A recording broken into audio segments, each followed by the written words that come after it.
बिस्मिल्लाहिर्रहमानिर्रहीम। अस्सलाम वालेकुम। लाखों करोड़ों दुरूदो सलाम मोहम्मद मुस्तफ़ा सल्लल्लाहु अलैहि वसल्लम और आले मोहम्मद पर। मैं हूँ उमर दराज गोंदल और आप मेरा फेसबुक और यूट्यूब चैनल देख रहे हैं। इलेक्शन कमीशन ऑफ पाकिस्तान का फैसला आ गया और उस फैसले के बाद पाकिस्तान तहरीक इंसाफ ने झुकने से इनकार कर दिया। खान साहब ने आज बनी गाला के अंदर मीटिंग बुलाई, वहां पे लीगल एक्सपर्ट्स भी थे, पाकिस्तान तहरीक इंसाफ की लीडरशिप भी थी, जिसके बाद असद उमर साहब ने ब्रीफिंग दे के बाकायदा रिबटल्स भी दे दिए और आइंदा का लाहे अमल भी बता दिया। जिसका सादा सा नुक्ता यह है कि खान साहब ने सिंपल कह दिया है, ना पहले झुका हूं ना अब झुकूंगा, दबाव नहीं लूंगा।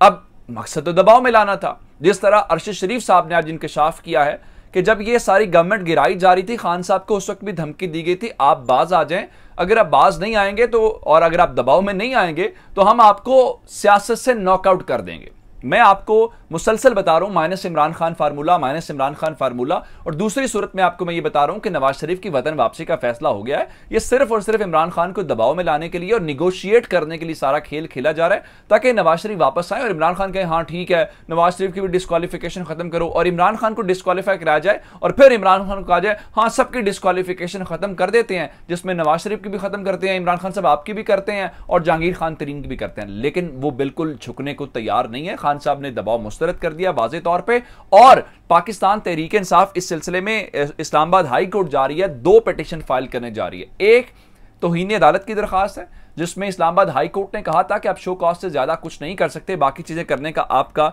इख्तियार नहीं है। और इस हवाले से जो एक और मजीद मामला है कि इलेक्शन कमीशन के फैसले में कानूनी गलतियां, मिसाल के तौर पे आपने कह दिया ये भी फॉरेन फंडिंग है, आपने कह दिया उसमें फैसलाबाद का एक शख्स खुद कह रहा है कि भाई मैं पाकिस्तान में हूं, मेरा भाई यूके के अंदर है, वो कंपनी के अंदर शेयर होल्डर है, डायरेक्टर है, और हमने पैसे दिए, हमारी ये कंपनी है, ये उसका चेक, और आपने उनको कह दिया कि ये फॉरेन फंडिंग है। मिसाल के तौर पे मैंने आपको वो रोमिता वाली स्टोरी सुनाई, जिसका शोहर पाकिस्तानी है, जॉइंट अकाउंट से पैसे आए, जिसमें अगर $27,000 आए तो उनका 13,500 तो बिल्कुल जायज है क्योंकि उसके शोहर ने भेजे, तो 13,500 उसके बनते हैं। तो हम इस हवाले से इस किस्म का बोगस केस है जिसमें कोई जान नहीं है। अब शो कॉज सर्व कर दिया है, लेकिन उसके बाद हुकूमत थोड़ा सा ग्रज, हुकूमत इमरान खान को सबक सिखाना चाहती है। जिस तरह मैंने आपको बताया कि उनको अगले इलेक्शन से बाहर करने का मुकम्मल प्लान है। और अब इसका तरीकाकार क्या? इसके तरीकाकार 2 हैं। पहला तरीकाकार यह है, चूंकि हुकूमत इलेक्शन कमीशन का जो फैसला है उसकी कॉपी हुकूमत के पास गई है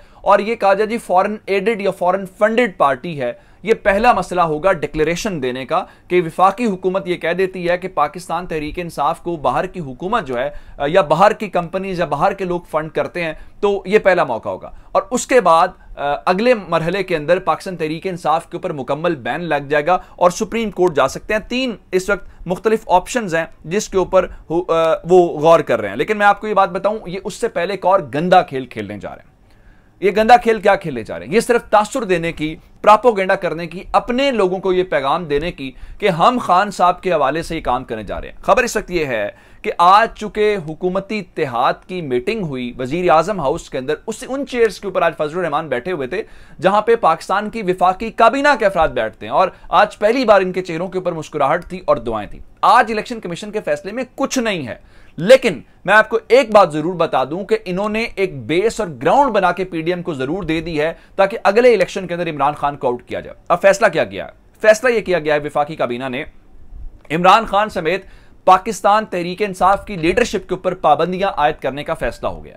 और पाबंदियां क्या है? मुल्क से बाहर जाने की। इनका नाम ईसीएल में डालने का फैसला किया गया, जिसमें इमरान खान है, जिसमें साबिक गवर्नर खैबर पख्तूनख्वा शाह फरमान हैं, साबिक गवर्नर सिंध इमरान इस्माइल हैं, और यूटिलिटी स्टोर्स के साबिक चेयरमैन जुल्कर नैन का नाम भी ईसीएल में डालने के ऊपर गौर शुरू कर दिया। इसका मतलब यह है कि ये पाबंदियां लगाने जा रहे हैं, जिसका मतलब यह है कि अब ये इस गंदे खेल की तरफ जाने जा रहे हैं। मैं आपको एक और बात बता देता हूं, बात सिर्फ यहां पर नहीं रुकी, बल्कि बहुत सारे लोग इनके टाउट्स होते हैं, वो आते हैं।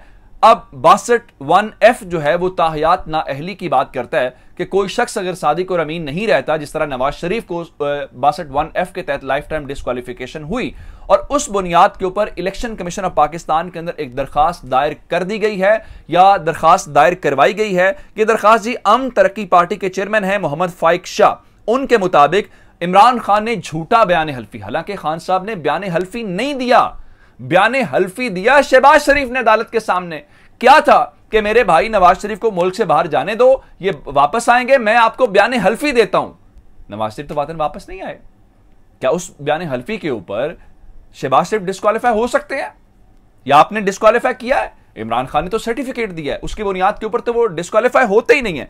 लेकिन अब ये सारा खेल जो है वो खेला जा रहा है और इलेक्शन कमीशन ऑफ पाकिस्तान के अंदर ये काम जो है वो किया गया। अब जरा और खबर सुन लीजिए, ये खौफजदा कितने हैं।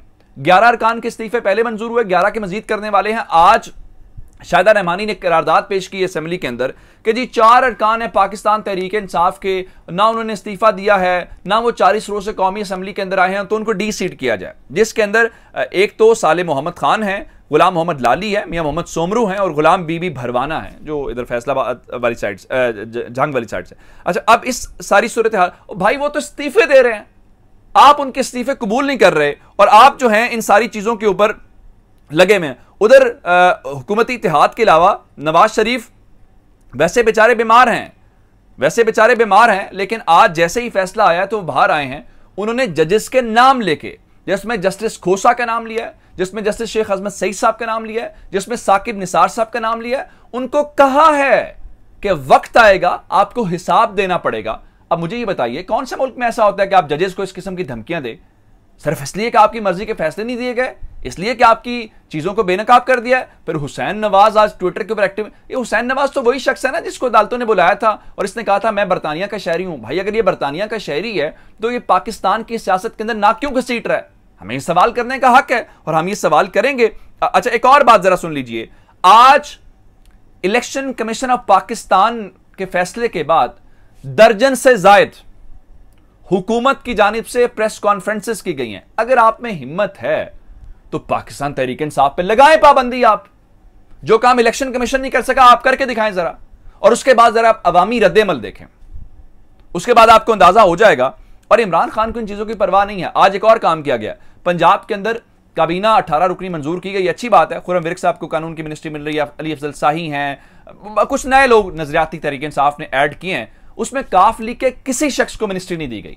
उसकी वजह यह है कि जब लाहौर आए थे इमरान खान साहब तो उन्होंने चौधरी परवेज इलाही से कहा, देखें चीफ मिनिस्ट्री आपके पास है, यानी पंजाब के हेड आपको बनाया गया, तो हम चाहते हैं कि काबीना कम से कम हो और आपको काबीना के अंदर अपने अरकान की क्या जरूरत है। उनका जी बिल्कुल ठीक है। फिर आज चोरी शुजात ग्रुप की जानिब से उन लोगों से कांटेक्ट किया गया अपनी तरफ से तोड़ने के, देखें आपको मिनिस्ट्रीज नहीं मिली। नहीं बनेगा, इमरान खान ऐसे काबू आप लोगों से नहीं आएगा। अब जरा खबर सुन लीजिए, एक जानिब ये हरकतें कर रहे हैं और दूसरी जानिब क्या कर रहे हैं। दूसरी जानिब जनाब खान साहब को मनाने के लिए लोग भेजे जा रहे हैं, और लोग कौन से हैं? तारिक जमील साहब, मौलाना तारिक जमील साहब का एक बड़ी मकाम है पाकिस्तान के अंदर, सब लोग उनकी बड़ी रिस्पेक्ट करते हैं। जारी बात आलिम दीन है, कोई भी शख्स जो दीन के साथ मुंसलिक हो, तबलीग के साथ, तो उसकी हमें इज्जत करनी चाहिए और हर किसी को करनी चाहिए, वो किसी मसलक से हो, कोई भी हो। मौलाना तारिक जमील साहब की खान साहब के साथ वैसे भी अच्छी, आप जानते हैं कि उनको दुआ के लिए बुलाया जाता है। जब वो वजीर आजम थे तो वजीर आजम हाउस के अंदर उनको बुलाया जाता था। आज वो गए हैं, मैं आपकी बात बताऊं कि वो सिर्फ सलाम दुआ हेलो हाय के लिए नहीं गए, वो एक खास पैगाम लेके गए हैं। वो पैगाम मुफाहमत का पैगाम है, वो पैगाम सुलह सफाई का पैगाम है। और अगर तारिक जमील साहब को शामिल किया गया है तो इसका मतलब यह है फिर खान इनके हवाले, जिस तरह मैंने आपको बताया प्रेस कॉन्फ्रेंसेस। लेकिन खान साहब इस तरह नहीं आएंगे। इनका ख्याल यह है कि इमरान खान को डरा के धमका के हम मना लेंगे। वो नवाज शरीफ नहीं है, वो जरदारी नहीं है, उसकी अवाम के अंदर है। जिस तरह आज फाइनेंशियल टाइम्स ने फौरी तौर पर आर्टिकल लिखा, जी इस फैसले के बाद इमरान खान की मकबूलियत कम हो जाएगी और इमरान खान के जो लोग हैं उनके ऊपर एतमाद के ऊपर नजर सानी करेंगे। भाई अगर आपको ये लगता है इलेक्शन करवाओ, आप तो कह रहे हैं इमरान खान की मकबूलियत कम होगी, इलेक्शन करवाओ, आपकी सीटें जीतने का ज्यादा इम्कान होगा। इलेक्शन से डरते क्यों हो, इलेक्शन से भागते क्यों हो? आप लोग फंस गए हैं। आप बेशक इलेक्शन कमीशन के जरिए खेलें या किसी और के जरिए, अवाम के दिलों के ऊपर वो राज कर रहा है। अपना बहुत सारा ख्याल रखिएगा। खुदा हाफिज।